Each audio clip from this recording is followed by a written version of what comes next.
Es ist Samstagmorgen und ich bin mit meinem grünen RS3 unterwegs nach München. Dort werde ich nämlich die Zukunft von Audi in Augenschein nehmen und auf deren neuestes Concept Car dort anschauen. Das ist noch komplett unter Geheimhaltung und ich bin richtig gespannt, weil sowas habe ich noch nie erleben dürfen.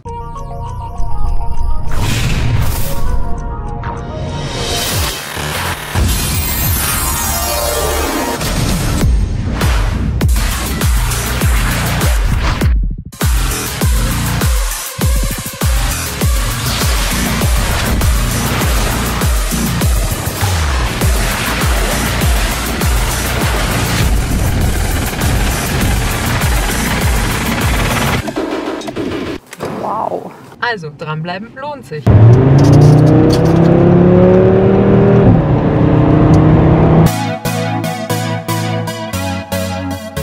wir sind jetzt wirklich hier angekommen in München an der Studio-Location. Der Verkehr war etwas tückisch, aber wir haben es ganz gut gemeistert. Auf jeden Fall bin ich so aufgeregt, ich kann es noch gar nicht glauben und ich bin echt gespannt, was mich erwartet und wie dieses Fahrzeug dann wirklich genau ausschaut. Wow! Dann schauen wir jetzt mal, was mich erwartet und bis dann!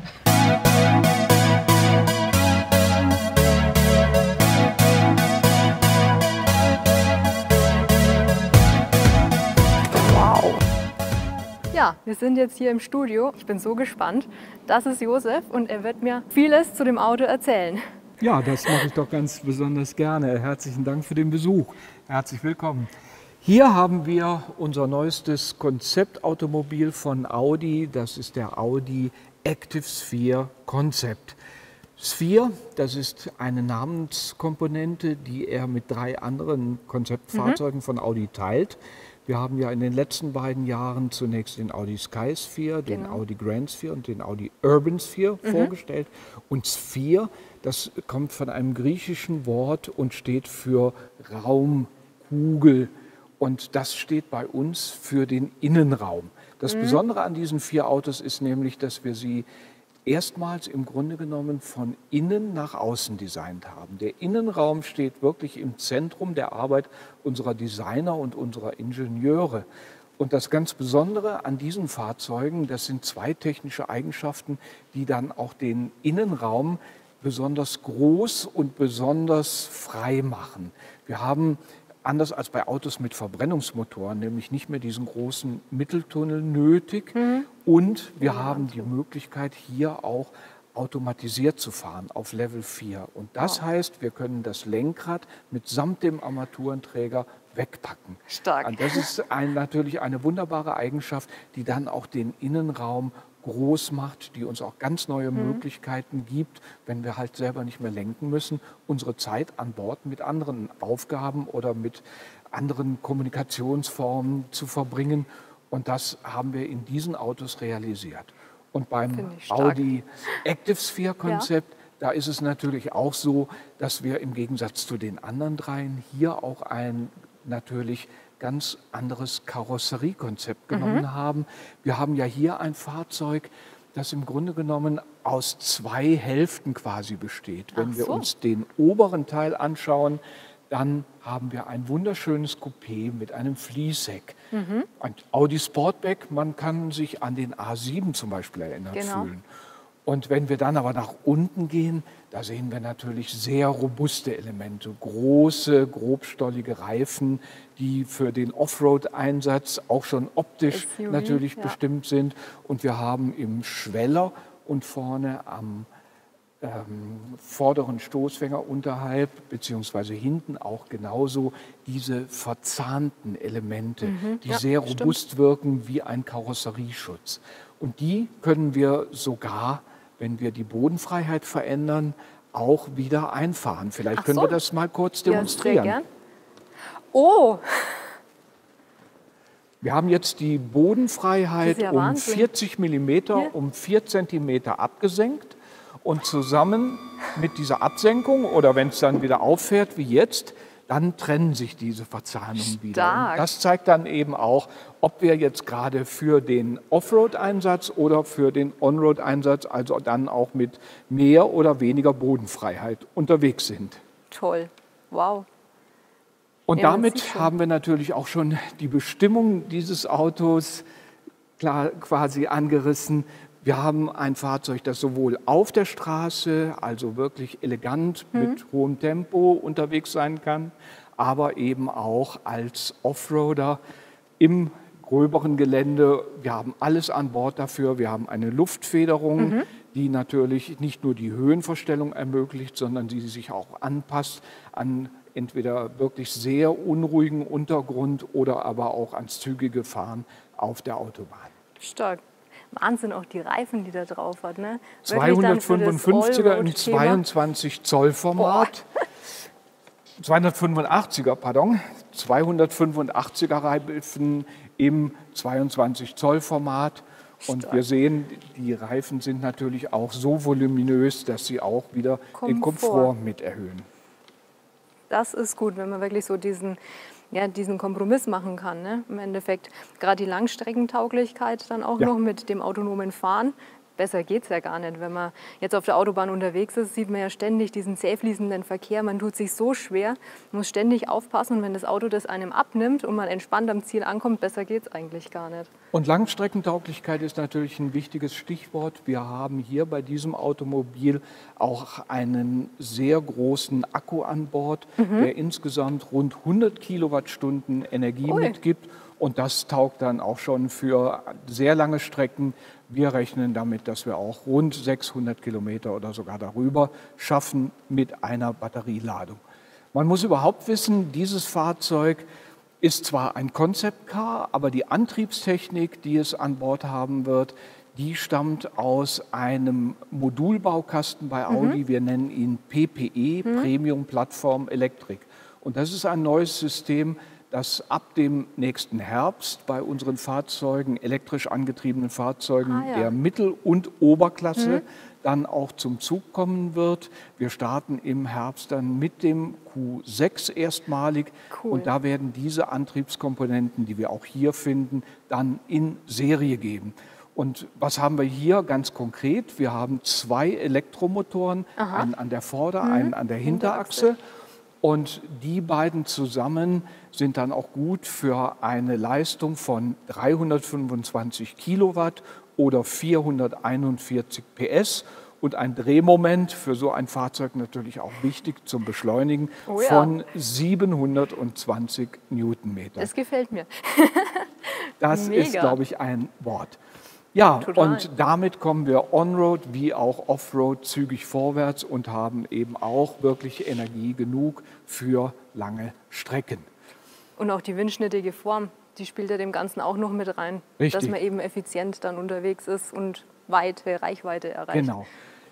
Ich habe gerade schon davon gesprochen, wir haben im Grunde genommen 2 ganz unterschiedliche Charaktere, 2 unterschiedliche Einsatzzwecke für dieses Automobil. Und da gibt es sogar noch einige Eigenschaften mehr, die auch da reinpassen. Vielleicht lassen wir den Wagen dann erstmal kurz auf uns wirken, schauen ihn uns erstmal von der Seite an. Ein langer Radstand, das heißt im Innenraum natürlich auch enorm viel Platz für die 4 Passagiere. Kurze Überhänge, das lässt das Fahrzeug natürlich auch sehr, sehr sportlich wirken.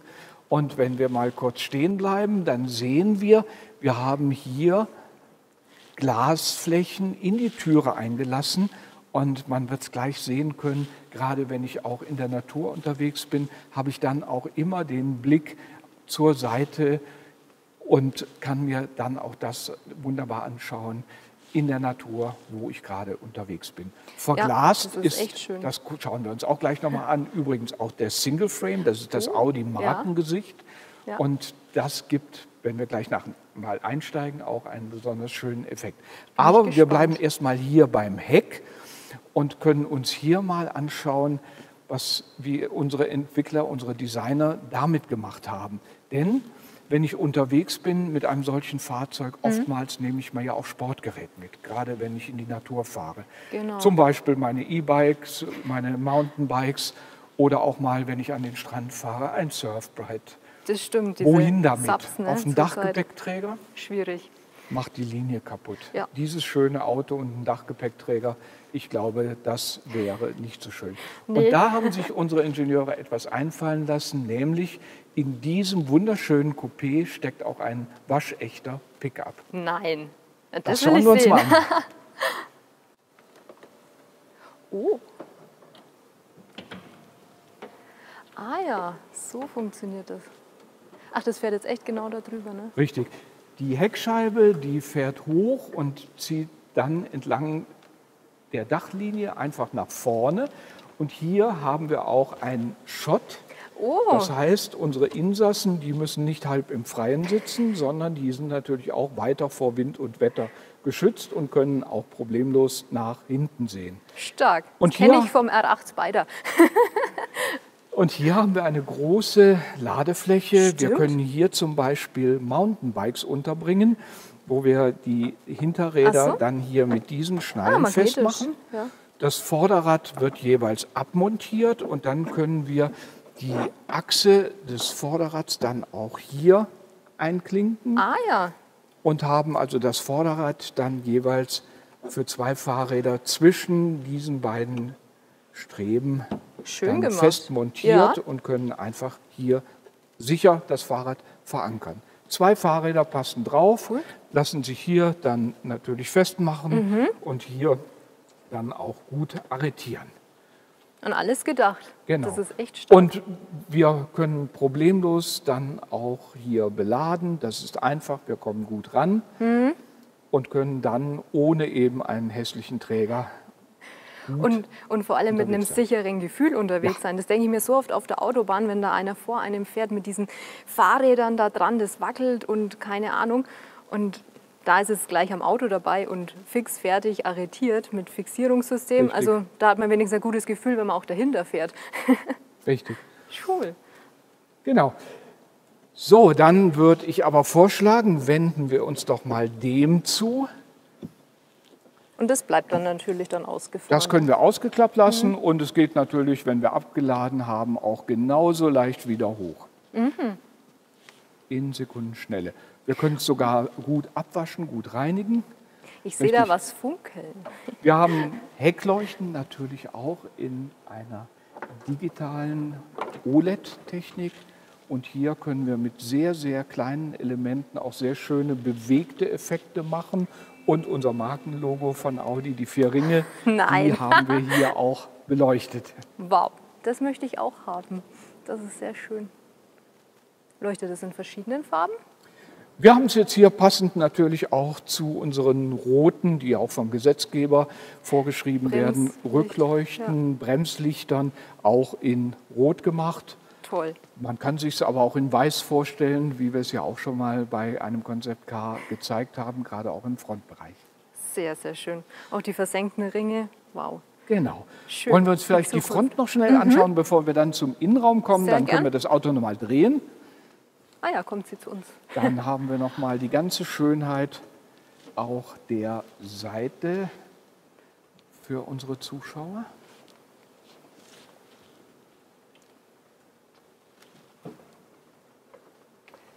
Hier haben wir natürlich elektronische Rückspiegel mit einer integrierten Kamera, die ja auch bei unserem Audi e-tron zum ersten Mal bereits in der Serie zu sehen sind. Genau. Den Vorteil sieht man natürlich, sehr kleine Luftwiderstände. Wir haben eine geringe Fläche und trotzdem ein tolles Kamerabild, das uns dann natürlich im Innenraum auf einen kleinen Monitor gespielt wird, sodass Ja. wir den rückwärtigen Verkehr immer gut in Sicht haben. Hier haben wir jetzt die 4 Ringe beleuchtet Ui. in Weiß, Sehr in schön. der Tat.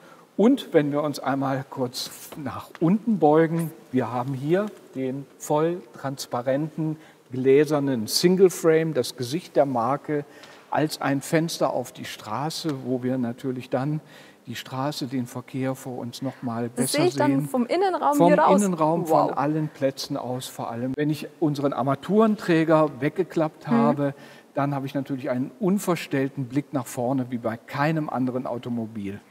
Das stimmt, das ist neu. Man hat ja keinen Motor vorne, deswegen hat man auch den Platz. Ne? Genau.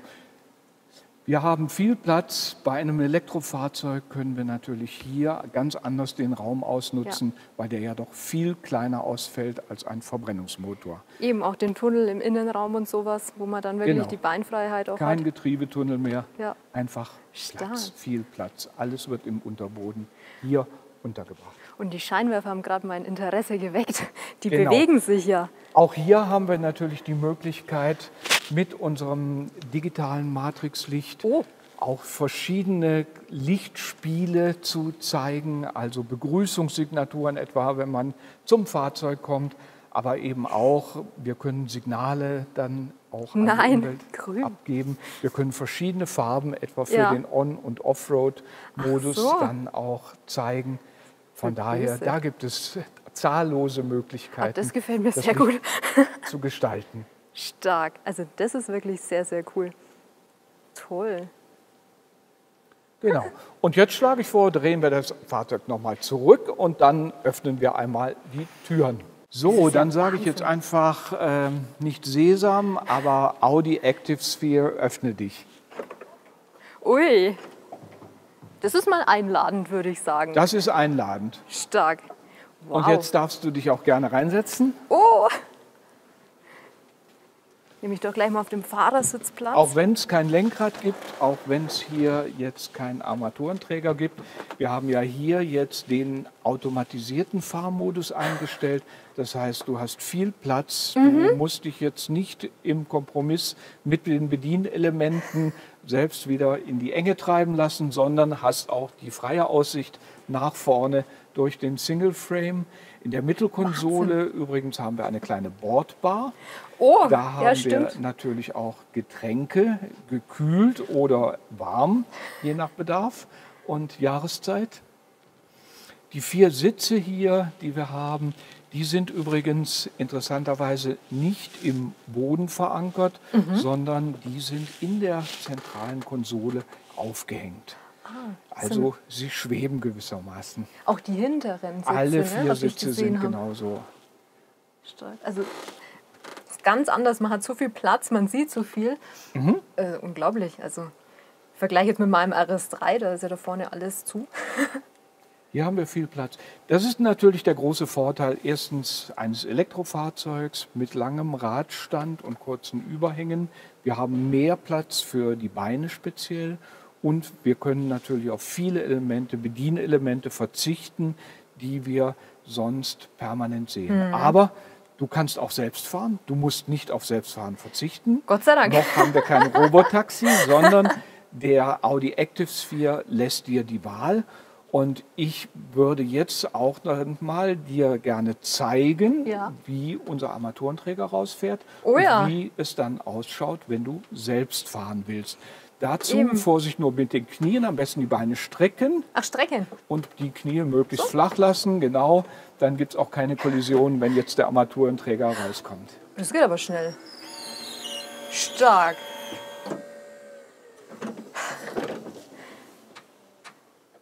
Heftig. Und jetzt, wenn ich dir den Schlüssel noch gebe, könntest du Tschüss. Mega. Die Pedale fehlen leider noch. Die Pedale sind integriert im Boden. Ach Die so. würden jetzt auch herausfahren ein Stück weit. Die können wir einfach bündig integrieren. Das haben wir jetzt hier nur in unserem Konzeptfahrzeug nicht ausgeführt. Ja. Aber das ist eine Geschichte, die auch wie selbstverständlich dann Ja. mit dem Armaturenträger rausfährt. Wow. Stark. Genau. Was kann ich hier machen? Nun, wir haben hier Bedienelemente. Alles Aber mit Touch es dann. fehlt doch etwas. Ich glaube, unsere Designer haben was vergessen. Die haben den Tacho vergessen, die haben verschiedene Instrumente vergessen. Also hier ist schon ein bisschen was. Ich weiß nicht, fährt noch was Also ich raus? glaube, da oder? müssen wir mal einen Experten fragen. Sehr, und sehr dazu gern. würde ich den Jan jetzt herbeibitten. Hallo Jan. Ja, hallo und willkommen. Und ja, wie gesagt, wie Josef gesagt hat, die Designer haben nichts vergessen. Wir haben in den bisherigen Sphere-Konzepts eigentlich immer eine Evolution im Interieurdesign auch gemacht und auch neue User-Interaktionselemente mit eingefügt, sei es die Gestensteuerung beim Concierge oder die Auflösung von den herkömmlichen Displays über Projektion.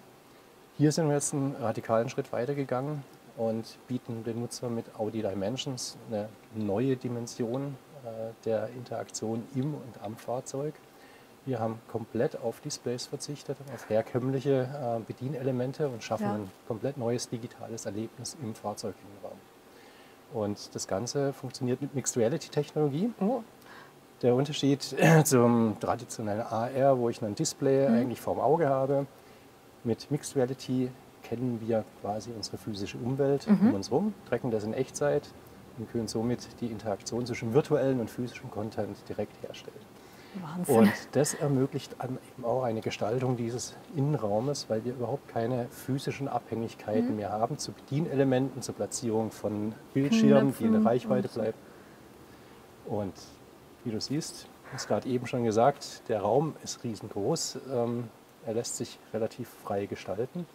Um aufs Interieur noch mal kurz einzugehen, auch die Unterbringungsmöglichkeiten von diesen Technologien, von diesen Brillentechnologien, an die ist gedacht worden, die findest du hier oben integriert. Bei den Materialien wurde eben auch auf Nachhaltigkeit geachtet, sind aus recycelten Materialien hergestellt, selbst die Holzintarsien, wo auch der Sound- und Lautsprecherbereich mit gekennzeichnet ist, besteht aus schön gemacht. entsprechenden recycelten Holz. Wow. Aber ich habe jetzt sehr viel in der Theorie geredet über Dinge, die du gar nicht siehst. Die ich mir auch noch gar nicht Vielleicht vorstellen kann. Möchtest du das einfach mal selbst erleben? Und Sehr dazu gern. würde ich dir jetzt einfach mal unseren aktuellen Technikträger aufsetzen, mit dem wir das auch natürlich entwickelt haben. Sehr gern. Oh mein Gott. So, du darfst die Brille einfach mal hier hinten auseinander machen und aufsetzen. Auseinander? So, Genau, hinten auseinanderziehen und einfach aufziehen. so jetzt halt. Uiuiui. Oh, ich höre was. Wie du siehst, du bist aktuell im Fahrmodus und Oh ja. du bekommst natürlich auch das angezeigt, was du dann im Fahrmodus entsprechend brauchst. Ja, technische Toll. Informationen sehr reduziert, dass du natürlich nicht abgelenkt bist. Wenn du nach rechts schaust, findest du auch eine Navigationshilfe Ja. und die üblichen Anzeigen, die man entsprechend brauchst. Klima. Wie gesagt, Hier ist nachdem es das auch rot. System so flexibel ist, kannst du dir auch entsprechend natürlich Informationen anzeigen lassen, die sonst bisher nicht sichtbar waren. Wir können auch die LiDAR-Informationen nutzen, um zum Beispiel eine Guidance auf der Straße oder wenn du Offroad fährst, dass du da entsprechend einen Hinweis bekommst, was die beste Fahrstrecke ist. Alles ist flexibel konfigurierbar und du kannst deine Inhalte dorthin machen, wo sie eigentlich für dich am meisten Sinn ergeben. Ah ja, kann ich dann Und- die Kilometeranzeige, also die Geschwindigkeit auch verstellen, oder? Was im Rahmen natürlich von den Vorgaben beim Fahren erforderlich ist ja. und möglich ist, wir sind komplett flexibel. Wir können den Innenraum so gestalten, wie du es brauchst. Und wenn jetzt mehrere Nutzer da sind und vielleicht wollen wir mal in den automatisierten Fahrbetrieb wechseln, Aha, gern. könnten wir das im Lenkrad.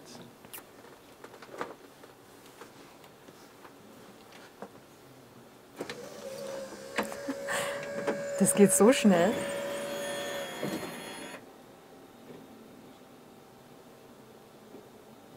Wow. So, jetzt habe ich natürlich eine ganz andere Erfordernisse, einen ganz anderen Innenraum und kann natürlich diesen Raum auch bespielen mit den Dingen, die gerade für mich notwendig sind. Insofern können wir uns mal Gedanken machen, wo möchten wir eigentlich hin? Wir wollen uns ja mit den Freunden treffen, die sind gerade auf dem Trail unterwegs. Da kannst du mal schauen, da gibt es eine Karte, die jetzt... Genau da vorne. Die Karte kommt jetzt in unterschiedlichen Informationsleveln, Ja. kannst du dann auf dich zukommen lassen, kannst du abrufen und dann siehst du auch, was sich mittlerweile geändert hat. Die Wetterbedingungen auf der rechten Seite des Berges sind leider schlecht geworden, deswegen haben sie auf die linke Seite den Trail gewechselt. Das heißt, dein Abholpunkt hat sich auch geändert und du bekommst das jetzt alles wunderbar angezeigt. Ja, Heavy Rain. Und du siehst auch die Bedienelemente, wie die Klimasteuerung jetzt vom Beifahrer natürlich, weil die hier die Tür offen haben, aber Ja. oben an der Decke ist untergebracht unser virtuelles Solodeck, wo du Medien auswählen kannst. Einfach wie beim Plattenladen durchscrollen und dann nach unten ziehen und dann wird es der Playlist hinzugefügt.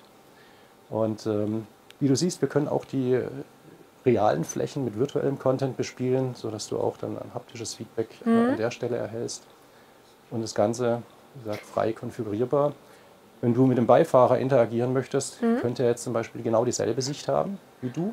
Ihr ja. könntet euch über dieselbe Karte, über die Map und die Routenplanung etc. pp. Unterhalten. Ja. Auf der anderen Seite kann auch jeder seinen eigenen Inhalt angezeigt bekommen.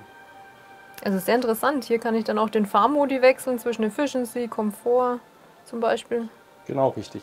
Ich Toll. muss also nicht auf die physischen Elemente zurückgreifen, wobei wir hier natürlich für den Ausfall vorgesorgt haben und immer noch die Minimalkonfiguration anzeigen, wie Geschwindigkeit, Reichweite und auch den Fahrmoduswechsel eingehen können. Toll. Wahnsinn. Das ist Audi Dimensions und wie gesagt, auch außerhalb des Fahrzeugs geht die Erlebniswelt, die wir geschaffen haben, weiter. Geht's weiter? Wenn ich nach hinten schaue, ist da auch was, oder? Nee, ist auf Nee. den Fahrer. Wie Okay. gesagt, wir haben es leider Ja. noch nicht interaktiv, wird die nächsten Tage aber kommen.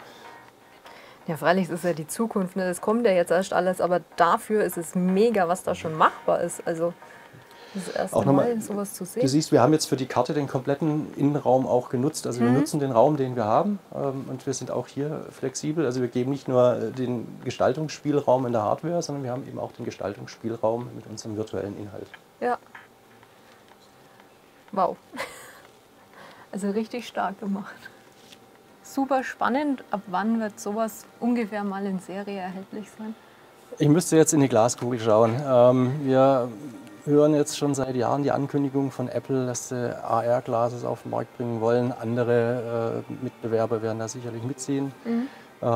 Das Großartige an diesem System ist ja, dass wir uns mit dem Fahrzeug eigentlich in dieses XR-Ökosystem nahtlos integrieren. Das heißt, wir sind keine Insel, haben eine fahrzeugbezogene Technologie, sondern sind eigentlich Teil dieses kompletten Ökosystems da damit. Hängt jetzt natürlich davon ab, heutzutage haben wir Mobiltelefone, Smartphones. Diese Glases werden ja noch ein bisschen leichter und kleiner werden, sodass wir in Form einer Sonnenbrille wahrscheinlich dann mal reden können, auch was die Positionierung und die Interaktion angeht. Gestensteuerung muss natürlich möglich sein.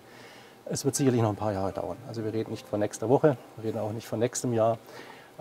Aber es ist die Zukunft, es wird kommen. Ja. Diese Brillen werden quasi das Auge unseres Smartphones werden und damit sind wir entsprechend mit unserer Plattform vorbereitet. Es bleibt spannend. Also So wirklich, soll's also sein. da freut man sich auf die Zukunft. Das ist Auf jeden Wahnsinn. Ja. Und was ich auch richtig krass finde, ist diese Scheibe. Man kann einfach, wenn man hier sitzt, rausschauen. Das, weiß nicht, das kann man sich gar nicht so vorstellen, wenn man jetzt das noch nie gesehen hat. Was sagt ihr zu diesem Concept Car von Audi? Schreibt mir gerne in die Kommentare, was euch noch interessiert, was euch auffällt, was euch gefällt. Und ja, ich bin sehr gespannt. Active Sphere, schließe dich. Oh.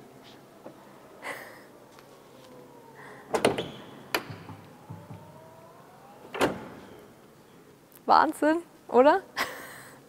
Dann schauen wir einmal komplett ums Auto herum. Was ich total schön finde, sind die virtuellen Außenspiegel. Das ist nochmal eine komplett neue Generation, als wie man sie jetzt vom Audi e-tron schon kennt, schon mehrere Jahre. Ist einfach nochmal formschnittiger und viel, viel flacher. Also mega cool. Gehen wir vorne rum, hätte ich gesagt. Die Räder sind doch auch der Wahnsinn. Also wenn ich mich hier in die Hocke daneben sitze, ist der doch fast so groß wie ich, oder? Also Wahnsinn. Natürlich gefällt mir auch wieder gut diese Abdeckung. Ja, finde ich sehr schön. Wow. Man kann hier auch durchschauen, habe ich gesehen. Damit alles schön aerodynamisch ist. Und natürlich hier haben wir die Glasscheibe, wo wir im Innenraum durchgeschaut haben. Man sieht auch dann das Laderaumkonzept. Könnte man auch noch Koffer und alles Mögliche befestigen, Reisetaschen. Kommen wir noch mal her zu den tollen Audi-Ringen bitte. Ich finde die mega schön. Einfach richtig clean integriert, komplett bündig und beleuchtet. Also das ist doch der Hit, oder? Wahnsinn. Ja, dann haben wir die schönen Scheinwerfer. Also ich finde, da kann sehr böse schauen, oder? Die Reifengröße, also es ist echt brutal, wie groß die einfach sind. Und auch vom Profil, sowas hat man auch noch nicht gesehen.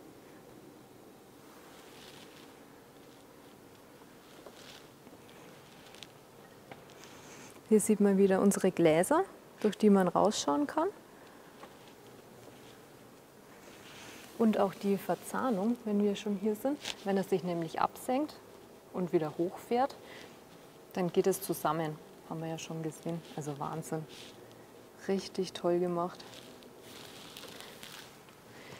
Dann kommen wir zum Heck. Da haben wir auch richtig schöne Heckleuchten. Und auch wieder beleuchtete Audi-Ringe.